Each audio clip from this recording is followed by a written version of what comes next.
Aku pernah berpikir bahwa hidup ini sederhana saja, bangun pagi, berangkat kerja, pulang malam, dan mengulanginya sampai pensiun. Aku tak pernah membayangkan bahwa satu kecelakaan kecil bisa merobek semua keyakinan itu, membuatku mendengar suara-suara yang seharusnya tak pernah kurasakan. Tapi hari itu benar-benar terjadi, dan segalanya berubah selamanya. Itu dimulai di lift kantor, di gedung tinggi di tengah Jakarta yang selalu bising. Aku, Ardi, pegawai biasa di bagian administrasi perusahaan besar, sedang terburu-buru naik ke lantai 20. Hujan deras di luar membuat lantai licin dan aku tergesa memegang secangkir kopi panas. Tiba-tiba lift berhenti mendadak, pemadaman listrik sementara, katanya nanti. Pintu terbuka dan dia masuk, Pak Rea, CEO kami, pria yang semua orang kagumi dari kejauhan. Tinggi, tegas, dengan mata yang selalu tenang tapi menusuk. Aku langsung menunduk, jantung berdegup kencang. Siapa yang tak gugup di depan bos besar? Lid kembali bergerak, tapi tiba-tiba bergetar hebat. Aku tersandung, kopi tumpah, dan aku jatuh ke depan, langsung ke pelukannya. Bibirku menyentuh bibirnya, tak sengaja, hanya sepersekian detik. Panas, lembut, dan aku langsung mundur, wajah memerah. Pak. Ma sekali, kataku tergagap. Dia hanya diam, menyeka bibirnya pelan, matanya menatapku aneh. Tak marah, tapi ada sesuatu yang dalam. Sejak saat itu, segalanya aneh. Besoknya, saat rapat pagi, aku mendengar suara di kepalaku, dia tampan sekali, tapi kenapa aku tak bisa lupakan ciuman kemarin? Itu suara Pak Rea. Aku menoleh, dia sedang bicara soal laporan keuangan, tapi pikirannya tentang aku. Jantungku hampir berhenti. Apakah aku gila? Tapi semakin sering, aku sadar, setelah ciuman tak sengaja itu, aku bisa membaca pikirannya. Awalnya, aku panik. Bagaimana bisa? Ini seperti kutukan. Pikirannya penuh rahasia, kesepian di balik kesuksesan, tekanan keluarga yang mengharapkan dia menikah dengan perempuan, dan yang paling menyakitkan, ketertarikan diam-diam pada pria. Dia menyembunyikannya rapat, bahkan dari dirinya sendiri. Aku tak boleh lemah, pikirnya sering. Aku merasa bersalah mendengar semua itu, seperti mengintip jiwa orang lain tanpa izin. Aku memutuskan menjaga jarak. Di kantor, aku menghindar tatapannya, menolak tugas yang melibatkan dia langsung. Lebih baik begini, batinku. Tapi semakin aku mundur, semakin pikirannya memanggilku. Kenapa dia menghindar? Apakah karena ciuman itu? Atau dia juga merasakan? Hati kecilku bergetar. Aku, yang selama ini menyembunyikan orientasiku dari dunia, takut dicemooh di masyarakat yang masih keras ini, tiba-tiba merasa terhubung dengannya. Jakarta dengan hiruk-pikuknya jadi saksi bisu. Aku pulang ke kosan kecil di pinggiran, memandang lampu kota dari jendela, bertanya-tanya pada diri sendiri, kenapa harus dia? Kenapa kekuatan ini datang sekarang saat aku baru saja belajar menerima diri? Malam itu aku tak tidur. Pikirannya masih bergema Ardi. Nama yang tak bisa kulupakan. Hari-hari berikutnya semakin berat. Di kantor, aku berusaha biasa saja, tapi setiap kali dia lewat, pikirannya banjir, keraguan, keinginan yang ditekan, dan rasa bersalah. Ini salah, di Indonesia ini. Keluargaku tak akan mengerti. Aku ingin menenangkannya, tapi bagaimana? Aku takut mendekat, takut kekuatan ini hilang, atau justru semakin kuat. Tapi yang paling kutakuti, jika aku biarkan hati ini mendekat, apakah kami bisa bertahan di dunia yang tak selalu ramah? Aku mulai meragukan segalanya.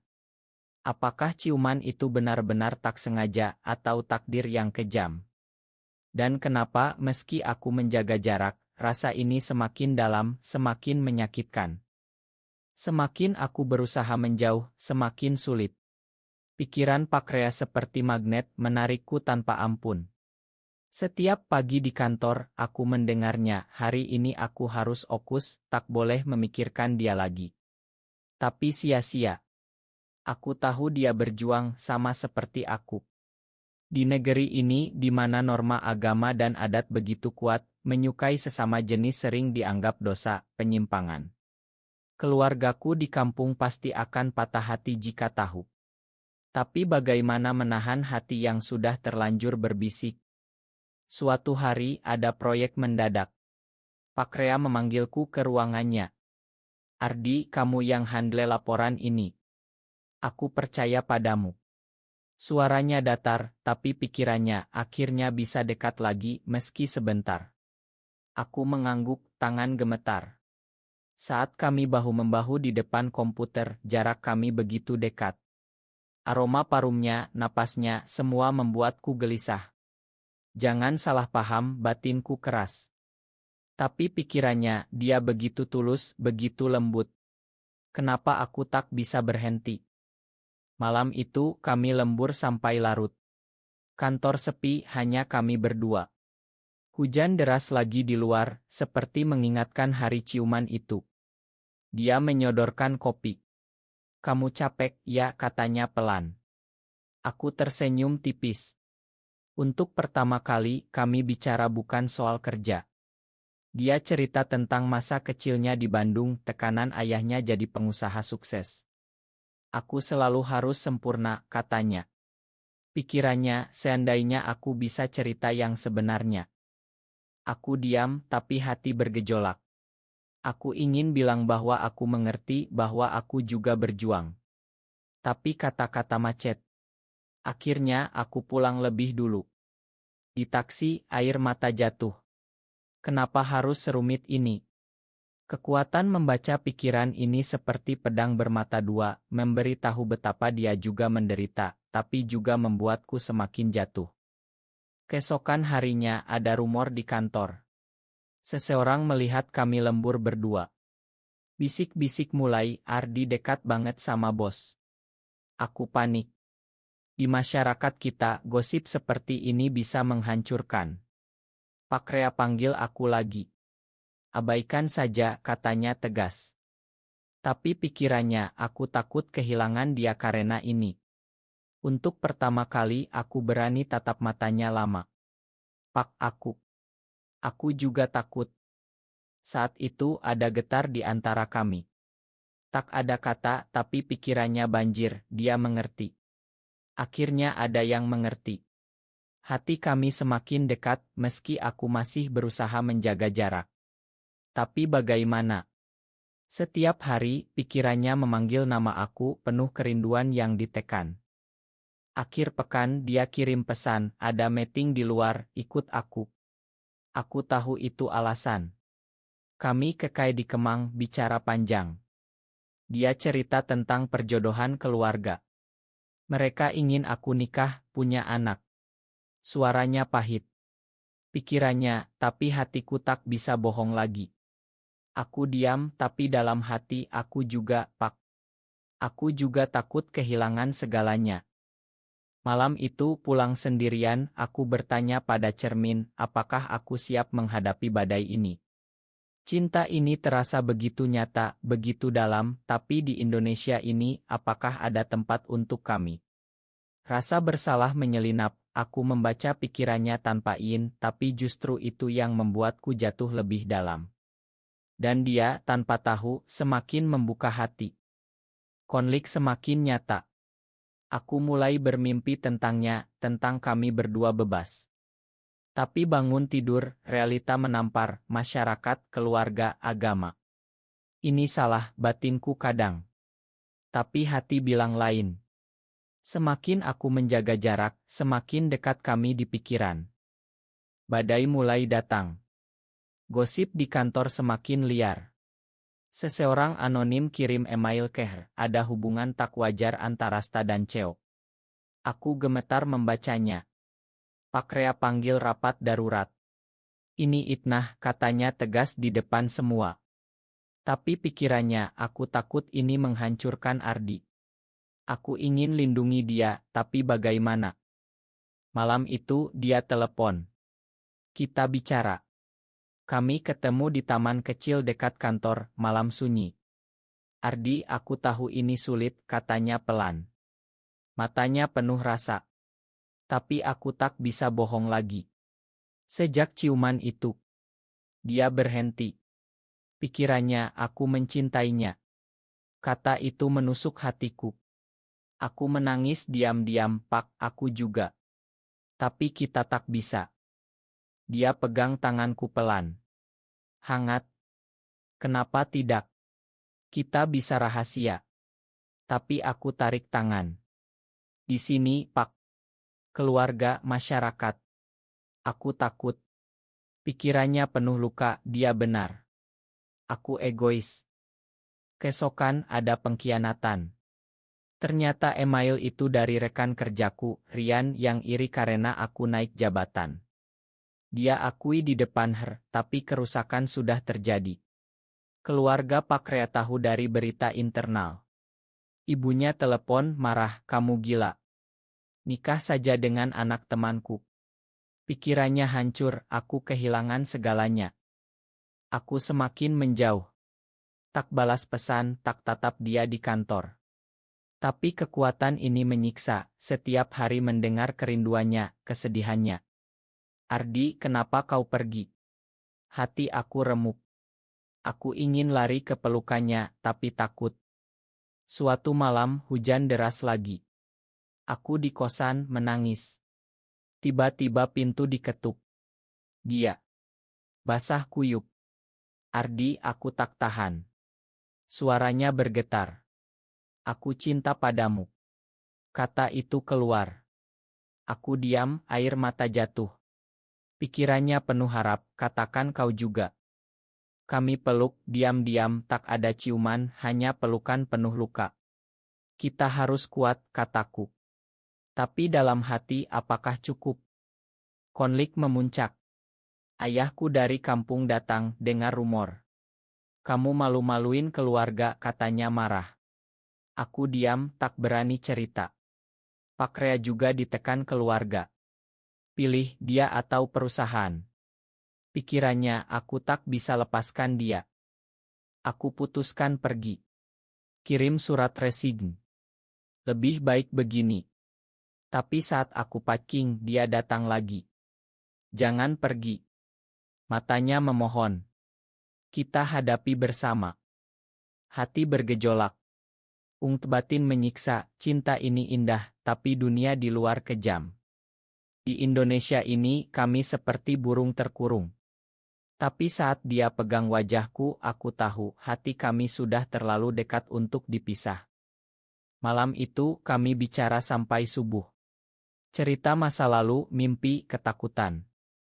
Dia akui pertama kali sadar orientasinya saat kuliah, tapi tekan diri. Aku juga. Kita sama, kataku. Senyumnya pahit manis. Tapi pengkhianatan lain datang. Rian sebarkan foto kami peluk di taman dari jauh, buram tapi cukup. Media sosial heboh. Ceogai. Keluarga marah besar. Pak Rea hampir dipecat dewan direksi. Aku hancur. Ini salahku. Tapi dia bilang, tidak. Ini kita. Pikirannya penuh tekad, aku akan lawan. Hari-hari jadi neraka. Kantor ramai demonstrasi kecil dari kelompok konservatif. Tolak teriak mereka. Aku sembunyi di kosan, tak berani keluar. Pak Rea lindungi aku, tapi dia sendiri terpojok. Keluarganya ultimatum, pecat Ardi atau kami tarik saham. Pikirannya penuh badai, aku tak bisa kehilangan dia, tapi juga tak bisa hancurkan warisan ayah. Aku dengar semua, rasanya seperti disiksa. Aku ingin mati saja, hilang kekuatan ini. Tapi dia datang lagi malam-malam. Ardi, aku pilih kamu. Katanya tegas. Aku geleng. Pak, jangan. Kamu punya segalanya. Tapi dia peluk aku erat. Tanpamu, segalanya tak ada artinya. Kami mulai rahasia. Ketemu diam-diam di luar kota, di Bogor, nikmati alam. Bicara panjang, pegang tangan, tapi tak lebih, takut dosa, takut masyarakat. Pikirannya semakin terbuka, dia satu-satunya yang mengerti aku sepenuhnya. Tapi pengkhianatan terbesar datang dari dalam. Rian yang ternyata punya perasaan pada aku dulu, sebarkan rekaman suara, entah bagaimana. Isinya bicara kami. Keluarga aku tahu. Ayah telepon, kamu bukan anakku lagi. Hati remuk. Aku depresi. Tak makan, tak tidur. Pak Rea khawatir. Kita kabur saja, katanya. Tapi kemana? Di Indonesia ini, kemanapun sama. Aku putuskan akhiri. Pak, cukup.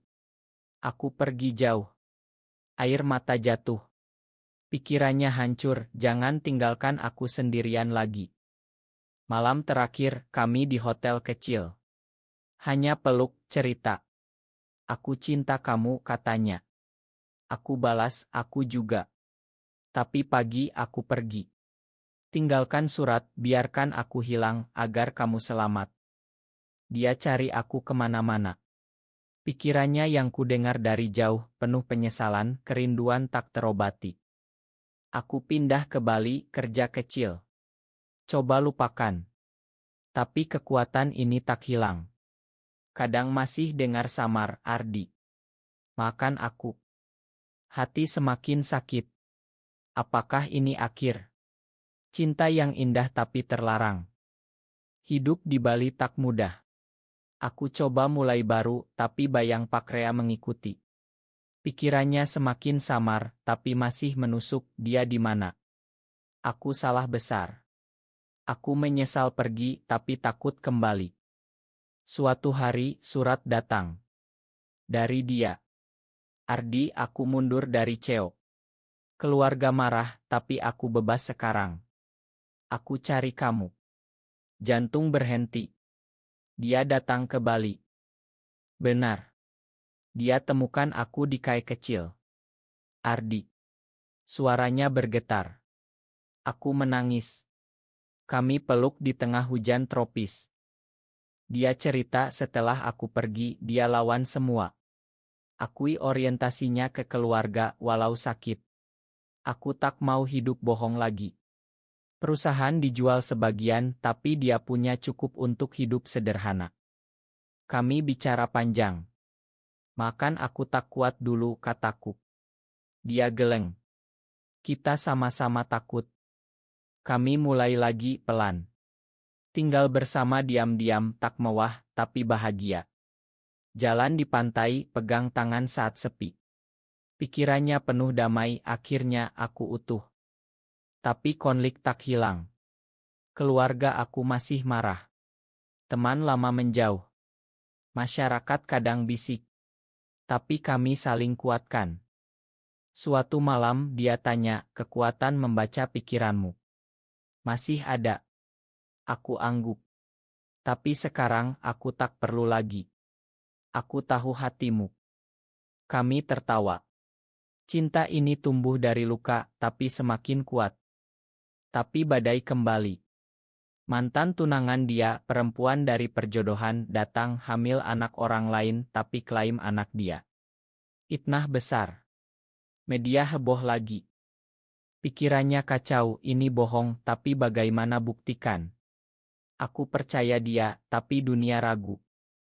Kami hadapi bersama. Tesna, klarifikasi. Akhirnya bersih. Tapi luka baru. Aku bertanya, apakah layak? Dia jawab, selama ada kamu, ya. Hati semakin dekat, melewati badai. Akhirnya, kami temukan kedamaian. Pindah ke desa kecil di Yogyakarta, jauh dari hiruk-pikuk. Buka usaha kecil, kayak sederhana. Hidup tenang meski rahasia. Keluarga pelan-pelan paham. Ibuku datang, nangis, akhirnya peluk, yang penting kamu bahagia. Ayah Pak Rea juga, walau lambat. Kekuatan membaca pikiran pelan hilang, mungkin karena tak perlu lagi. Kami saling percaya sepenuhnya. Setiap malam, kami duduk di teras, lihat bintang. Tak sangka dari ciuman tak sengaja jadi begini, katanya. Aku tersenyum. Tapi aku tak menyesal.